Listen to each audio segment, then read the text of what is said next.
오늘 말씀은 요한복음 13장 31절로 38절의 말씀입니다. 함께 읽습니다. 그가 나간 후에 예수께서 이르시되 지금 인자가 영광을 받았고 하나님도 인자로 말미암아 영광을 받으셨도다. 만일 하나님이 그로 말미암아 영광을 받으셨으면 하나님도 자기로 말미암아 그에게 영광을 주시리니 곧 주시리라. 작은 자들아, 내가 아직 잠시 너희와 함께 있겠노라. 너희가 나를 찾을 것이나 일찍이 내가 유대인들에게 너희는 내가 가는 곳에 올 수 없다고 말한 것과 같이 지금 너희에게도 이르노라. 새 계명을 너희에게 주노니 서로 사랑하라. 내가 너희를 사랑한 것 같이 너희도 서로 사랑하라. 너희가 서로 사랑하면 이로써 모든 사람이 너희가 내 제자인 줄 알리라. 시몬 베드로가 이르되 주여 어디로 가시나이까? 예수께서 대답하시되 내가 가는 곳에 내가 지금은 따라올 수 없으나 후에는 따라오리라. 베드로가 이르되 주여 내가 지금은 어찌하여 따라갈 수 없나이까? 주를 위하여 내 목숨을 버리겠나이다. 예수께서 대답하시되 내가 나를 위하여 내 목숨을 버리겠느냐? 내가 진실로 진실로 내게 이르노니 다 굴기 전에 내가 3번 나를 부인하리라. 어수선함의 정리라는 제목으로 말씀 증거합니다. 요한복음 13장은 주님께서 제자들의 발을 씻겨주신 장면으로 시작합니다. 은혜가 넘치는 시간이었어요. 그런데 그 말미 31절에서 유다가 빠져나갔죠. 배신하러 나간 상황입니다. 사실 현재 주님의 자리는 매우 곤고했어요. 이미 유다의 배신을 아셨고 또한 고난과 환난 앞에서 제자들이 앞다투어서 배신할 상황도 미리 아셨습니다. 그렇게 십자가에 모진 고난과 죽음이 진하게 드리워져 있었어요. 자, 그게 지금 주님이 서 계셨던 자리였습니다. 하지만 예수님은 그 절망적인 상황에서 오히려 새 계명을 주시죠. 34절입니다. 새 계명을 너희에게 주노니 서로 사랑하라. 내가 너희를 사랑한 것 같이 너희도 서로 사랑하라. 아멘. 현재의 불안, 그 뒤숭숭함, 어수선함을 소망으로 정리하시는 것입니다. 또한 이 말씀은 앞으로 있을 일들에 대응하는 방법이기도 하죠. 그런 의미에서 오늘 주님께서 주신 말씀의 핵심이 무엇일까? 두 가지로 생각해 봅니다. 첫 번째는 소망입니다. 오늘 말씀의 배경은 예수님이 12제자와 하셨던 마지막 식사 자리였습니다. 이때 이 제자들은 예수님께서 친히 기도 후에 세운 사람들이었죠. 그런데 안타깝게도 거기서 배신자가 나왔습니다. 그게 바로 가룟 유다였죠. 사실 주님은 끝까지 유다에게 기회를 주셨어요. 그래서 다른 사람들은 눈치 못 채게 연이어서 돌아올 것을 권면하셨습니다. 하지만 그는 결국 밖으로 나가버렸고 믿음의 자리에서 이탈해버렸습니다. 이에 이렇게 주님이 말씀하세요. 31절, 32절입니다. 그가 나간 후에 예수께서 이르시되 지금 인자가 영광을 받았고 하나님도 인자로 말미암아 영광을 받으셨도다. 만일 하나님이 그로 말미암아 영광을 받으셨으면 하나님도 자기로 말미암아 그에게 영광을 주시리니 곧 주시리라. 아멘. 오히려 주님은 영광을 말씀하고 계십니다. 특히 지금 인자가 영광을 받았고 하나님도 인자로 말미암아 영광을 받으셨도다라고 말씀하고 있죠. 무슨 뜻입니까? 가룟 유다가 떠난 것이 십자가 영광의 출발점, 결국 하나님의 뜻은 온전히 이루어진다는 것입니다. 곧 지금 주님은 극한 배신의 상황에서 영광의 길을 말씀하시는 거예요. 하나님의 뜻이 이 모든 상황을 이겨내는 소망이 되고 그 섭리에 순종하는 것이 그 영광에 이르는 길이 된다는 것입니다. 그래서 지금의 어려운 상황이 사망의 길, 십자가의 길 같아도 결국 영광의 길이 된다는 거예요. 여러분, 그래서 분명한 것이 있습니다. 주님이 주시는 소망, 주님이 함께 하실 영광을 우리 마음의 가장 높은 곳에 두어야 한다는 것입니다. 그러면 혼란한 상황이 생긴다고 할지라도 우리가 나아가야 할 길이 보이게 되는 거예요. 다윗이 그랬죠. 시편 62편을 보면 다윗 스스로 고백하기를 나의 영혼아 잠잠히 하나님만 바라라. 무릇 나의 소망이 그로부터 나오는도다 라고 말씀하셨습니다. 이 당시 다윗은 굉장히 지쳐 있고 생명이 벼랑 끝에 서 있다고 할 만큼 위급했어요. 아들 압살롬의 반역으로 왕궁을 떠나 도망하는 처지였고 사방에서는 원수들이 그를 애워싸고 있었습니다. 이런 상황 속에서 때로는 악한 것과 타협하고도 싶었어요. 하지만 그곳에서 그는 소망 되시는 하나님을 만나고 의지할 때 꿋꿋하게 믿음의 길을 갈 수 있었고 전화위복의 은혜를 입게 되는 거예요.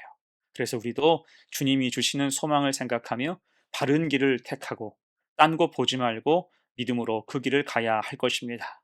소망의 등불이 비칠 때 은혜의 길은 반드시 열리기 때문이죠. 그렇게 주님 주시는 영광을 바라보고 늘 전진하는 복된 성도가 되시기를 간절히 축원합니다. 아멘. 두 번째예요. 오늘 말씀의 핵심 두 번째, 사랑입니다. 이제 주님은 33절에서 말씀하시죠. 작은 자들아, 내가 아직 잠시 너희와 함께 있겠노라. 너희가 나를 찾을 것이나 일찍이 내가 유대인들에게 너희는 내가 가는 곳에 올 수 없다고 말한 것과 같이 지금 너희에게도 이르노라. 아멘. 여러분, 이것은 일종의 이별 선언입니다. 잠시 후에 이별하게 된다는 거예요. 십자가의 고난이 임박했다는 그 말씀을 돌려서 하신 것입니다. 아마 다들 이 말을 듣고 얼떨떨했을 거예요. 이해는 되지 않지만 이런 말씀이 분위기를 더 싸늘하게 했을 것입니다. 이에 주님은 바로 이어서 소망의 말씀을 주시죠. 34절, 35절입니다. 새 계명을 너희에게 주노니 서로 사랑하라. 내가 너희를 사랑한 것 같이 너희도 서로 사랑하라. 너희가 서로 사랑하면 이로써 모든 사람이 너희가 내 제자인 줄 알리라. 아멘. 한마디로 흩어지지 말라. 예수 사랑으로 하나 될 것을 당부하고 강조하신 것입니다. 그 사랑은 주님 부재의 상황에서도 그들이 제자이며 증인으로 살아갈 방법이 된다라는 거예요. 이에 베드로는 뭔가 분위기가 이상하다는 것을 알고 주님께 간청합니다. 36절에서 시몬 베드로가 이르되 주여 어디로 가시나이까?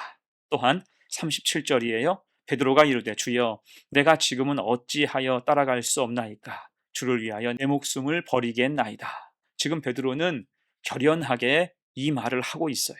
하지만 주님은 이에 단언하시죠. 36절 하반절에서 예수께서 대답하시되 내가 가는 곳에 내가 지금은 따라올 수 없으나 후에는 따라오리라. 아멘. 여러분, 사실 신변의 위험이 있으면 주변을 사람으로 자기를 지킬 그 무엇으로 채우기 마련입니다. 하지만 주님은 그렇게 간청하는 제자를 만류하셨어요. 내가 지금은 따라올 수 없으나 아직 감당할 믿음이 없다라는 것입니다. 심지어 38절에서는 이렇게 말씀하세요. 예수께서 대답하시되 내가 나를 위하여 내 목숨을 버리겠느냐? 내가 진실로 진실로 내게 이르노니 닭 울기 전에 내가 3번 나를 부인하리라. 아멘. 믿음의 현실, 얼마나 어려운지 선명하게 깨우쳐 주셨습니다. 이때 이 말씀이 베드로를 향한 비난이나 책망이 아님을 우리는 알아야 할 것입니다. 그 주님은 베드로의 연약함을 아시면서도 그를 끝내 버리거나 책망치 않으셨어요. 그럴 때 다시 36절 맨 끝에서 후에는 따라오리라 라는 말씀을 주셨습니다. 그 말씀 속에는 이미 베드로의 잘못, 그 잘못을 용서하시고 회복해 하시는 은혜가 담겨 있다고 볼 수가 있죠. 그럼 이것이 무엇입니까? 바로 34절에서 말씀해 주신 사랑의 의미예요. 지금 주님은 자기를 배신한 가룟 유다도 품으시고 사랑하셨을 뿐 아니라 지금은 호언하지만 얼마 후 부인할 베드로에게도 미리 사랑의 말씀을 주신 것과 같습니다. 여러분, 이것이 바로 조건 없는 사랑, 주님의 사랑이에요. 우리의 실패와 연약함까지도 다 아시면서 끝까지 붙들어 주시는 그 사랑이라 할 수 있습니다. 여러분, 우리도 그렇습니다. 우리가 내일 일을 모르고 장래 일은 몰라도 하나님이 우리를 사랑하시고 우리와 함께 하심은 잘 알고 있습니다. 잊지 말아야 돼요.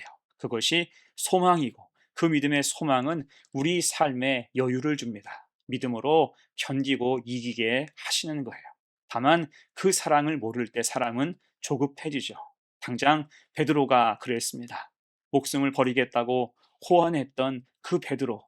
하지만 하룻밤도 가지 못하고 그 마음이 다 무너진 것은 주님의 사랑을 온전히 깨닫지 못한 채 자기의 의지, 결의, 힘만 믿었기 때문입니다. 이렇게 사랑을 모르면 조급해지고 혈기대로 움직이며 결국 하나님 뜻에서 벗어나게 되는 것입니다. 그러나 주님 사랑을 알 때 기다릴 수 있고 참을 수 있어요.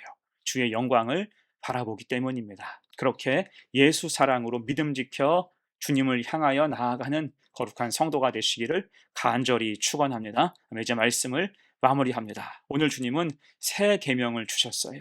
34절, 35절 함께 읽어요. 새 계명을 너희에게 주노니 서로 사랑하라. 내가 너희를 사랑한 것 같이 너희도 서로 사랑하라. 너희가 서로 사랑하면 이로써 모든 사람이 너희가 내 제자인 줄 알리라. 아멘. 주님은 새 계명으로 소망을 주시고자 했습니다. 소망으로 인생의 뒤숭숭함, 오늘 가룟 유다가 튕겨져 나간 상황, 그런 어수선함을 정리하신 거예요. 또한 가야 할 길을 바르게 제시하시면서 사랑을 강조하셨죠.